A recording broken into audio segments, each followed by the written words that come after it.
Hey guys, New Squid Beak Splatoon here, and this is a pretty massive surprise. I just wake up this morning, I'm thinking about Mario Kart 7 videos, and then Nintendo drops this absolute bombshell of a trailer. We got a new game, third kit, we got Urchin coming back, and they actually didn't butcher it. That's actually one of the biggest surprises. I thought Urchin Underpass was cooked when I first saw that, but they actually didn't change too much, so I'm glad that we have the OG. But aside from that, I wanted to talk about Splatoon Raiders today because that seems like the biggest surprise. Splatoon 4, sort of, like, not really, but hey, we'll take it. Like, a new Splatoon spin-off game, I've been wanting that for a long time. Well, I was imagining it was more of a puzzle sort of game. Maybe it involved other characters, there were some more obscure picks. But we got Deep Cut, we got the Mechanic, or Mecha for short. That's what a lot of people call them, I guess. And I just want to, like, dive in to what this new game, I hope it's going to be about, and what it seems to be about. So let's get started. So first things first, when we watch the trailer, I guess Deep Cut's just like looking for treasure. Back in Splatoon 3, the only reason they were in the crater and Alterna to begin with is because they were looking for the 3 treasures which they were guarding, and then you have to fight them for it, so then you can make the machine thing in the end that used to cut all that fuzzy ooze. So we're on a plane, some guy who we're pretty sure it's the Mechanic. They're driving a plane, they're riding out to an island, and Deep Cut is talking about the treasure that they hope to find there. Then they see the island, and there's like a huge beacon of light. Oh no! They use like 9 diamond blocks, and they put a beacon on top. Oh no! And then it's like a tornado, and they get sucked in, and then it just goes black. So, yeah, what else would we expect from Deep Cut? They're treasure hunters. I wouldn't call them thieves, because no one's guarding it, so like, finders keepers. But it's pretty nice to see us getting a story revolving around Deep Cut instead of the Squid Sisters or Off the Hook. It's a really nice change of pace. And then they're on this boat mechanical thing. I guess I'm just going to call it the raft. This is the raft. Yeah, that's what we're going to call it from now on. It's the raft. Now, I'm just looking at the raft. It just looks inkable. Like, I don't know if my brain is cooked, but it looks like we're going to be able to paint the raft. I'm just saying that. And then you get our looks of Deep Cut's new appearances. Shiver, her hair just isn't pointing up anymore. Because, like, Shiver's hair is curled, so it goes down and then up. But now it's just going, like, straight down. And she looks really annoyed for some reason. Big Man is green. Yes. I am green. Steve.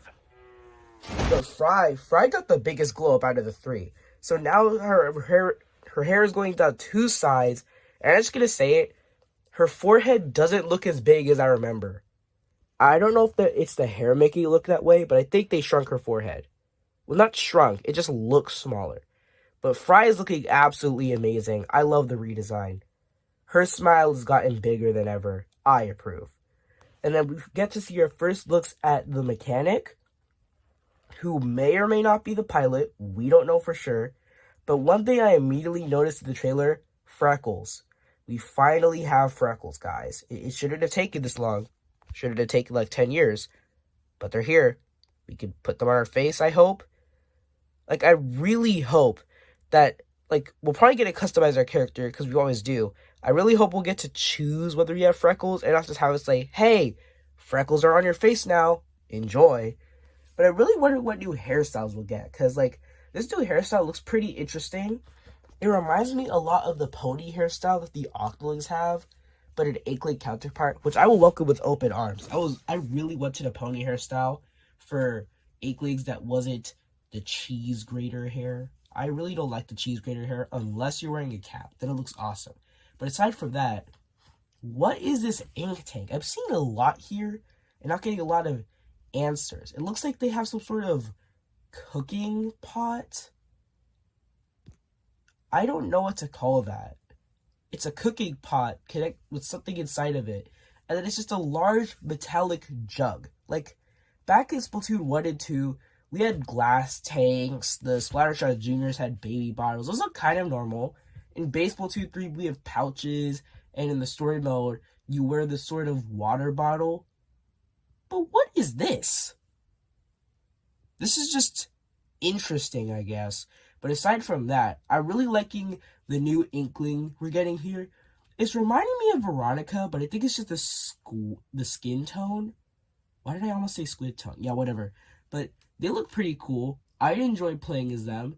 And they have red eyes, which is a bit interesting. I don't think we've ever had a promotional character with red eyes yet. And I wonder what the male counterpart is going to be. Because, like, the male counterpart of Veronica is Hero. So, is the male counterpart of this mechanic going to be another dark-skinned Octoling? It's possible, I guess. And then we get to look around, and then we get introduced to Wellstring Bot. Yes, I got this term from Vic Vion's video. Y'all should check it out. But it looks like Wellstring. I can't. It doesn't look any different. It has the same colors. It has the same vibe. So we're calling him Wellstring Bot, or we're gonna call him Welly for short. I don't know, but his name is Welly. Yes, and it follows you. I don't know why, but when I was watching that part, it reminded me of those missions where you had to collect toads back in Mario Maker, and I was super mad that we couldn't add those to our stages. But aside from that, this looks pretty cool, and I'm really hoping it'll be able to, like, help you, because I'm assuming that there's going to be some combat in this game. I don't know what, we haven't seen any enemies, and this looks like it's a very early stage of the game, but I hope that it might just, like, shoot ink, and maybe this could be inspired as a special in Splatoon 4. It's possible, but I really doubt they do that. And then it just ends off with Deep Cut looking back at the tornado that got them in this mess. But one thing I noticed about this part, this is before their redesign. So I guess this is right as they crashed, not after they've supposedly spent, like, years stuck on this island. And I don't know what that light was, but it looks like the start of something really, really interesting. And we could also see Fries just holding the pilot. I guess the pilot got hurt because they look like they're limping. So if that is the mechanic, I guess we just heal up at some point. But moving on to what I hope for this. Well, actually, one more thing. The trailer ends with this eyeball opening. Maybe that has to do with, like, you know, the eye of the storm. It made a really weird squelching noise. That's cool. Alright, now about my ideas and hopes for this game. With with the game being named Splatoon Raiders, it's really reminding me of this video sponsor, Raid Shadow Legends, an amazing mobile game that's completely free to play. Anyways, I think one idea that I had, it'd be like a game where you fight waves of enemies that come at you, and I guess that you have to collect something from them. But I don't know, that sounds mighty familiar. Must be my imagination. Like, what would it be? Think about it. But Raiders, I guess it might have something to do with, you know, since, Deep Cut is like bandits, sort of. I guess the word Raiders would come naturally with them. The name isn't really giving me that many hints to what this would be about. Like, I'm trying to think, what would you do? We're stuck on a raft that can move, and there's really serene water that I wish I could just go swim in without dematerializing myself. But it's clear that the boat will move to other islands. Not only does that just make sense, but we could see ourselves as the mechanic on land walking around with the Wellstring Bot. So I'm going to assume that means that the goal is... I'm thinking something like Super Mario Galaxy. Like, I don't know if y'all have ever played that game, but in it, you have to go into different areas of the Comet Observatory, then you hover into the blue star, then you choose a map to shoot yourself into. And then you, like, fly there. It's similar to, like, when you're in Alterna and you choose a map for the menu and it'll super jump you to wherever that is, even if it's in another site. And that's really cool. I really like games with that sort of idea, where you just fly over to stages. Well, actually, all the Splatoon games had that, except the DLCs. So I guess it's nothing too special, but I'd really like it if it was that kind of game. But what would you be collecting? Because, like, would you be picking up treasure for deep cut since that's what they're looking for? Also, why are we helping deep cut? Like, I know that I guess we're the pilot and like there's strength in numbers, but it seems they're pretty content with living here. Because if we have a mechanical boat, what's stopping us from just going home aside from us not knowing the way? Because we don't know if we don't know the way. Maybe the boat could just take us back to where we belong. But they seem to have become pretty content with where they are. Except Shiver, she just looks mad. She just looks really angry for some reason. And one more thing that I hope this game does, I hope they don't overprice it. Like, we all know we were super pissed when they revealed the Switch 2 price and the Mario Kart World price. You know, the drop the price protesters. We saw them everywhere. We saw them in real life. We saw them in the live stream chat. They won't stop. And to be honest, I support them. Drop the price! Drop the dang price! And aside from that, I'm thinking, in my opinion, no, we haven't seen that much of the game yet. We don't know if it's a banger or not. And I don't want to say, hey, I haven't seen this game, but all those developers that spent their hard time working on this is how much it's worth. Ha ha. But I personally think that the game should be $20. Like, when they talk more about the game, if it's like absolutely insane, like groundbreaking stuff, then I think it'd probably be about $30. But for what I'm expecting right now, I think the game being $20 isn't too bad. That's as much as Kirby Fighters 2. Don't ask me why I know that off the top of my head. And Kirby Fighters 2 is a pretty good spin-off. It has a good story mode, good online play. It feels fun to play with someone on the couch with them.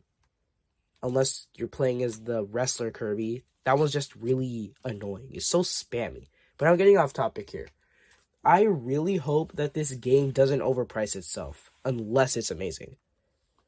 And I know I said that was my last hope, but one last thing. I really hope that this game doesn't just follow the formula of the previous story modes. Like, I know it's unlikely, but I really hope it's not just complete stage, complete, like, multiple stages, collect something. Hey, let's fight a boss. Okay. Wow, you fought the boss. Now you can move on to the next area. Like, looking back, Splatoon 1 did that. Splatoon 2 did that. Octo Expansion, yeah, it didn't really do that. Return of the Mammalians didn't do that. Side Order definitely didn't do that. So I guess we did get some differences.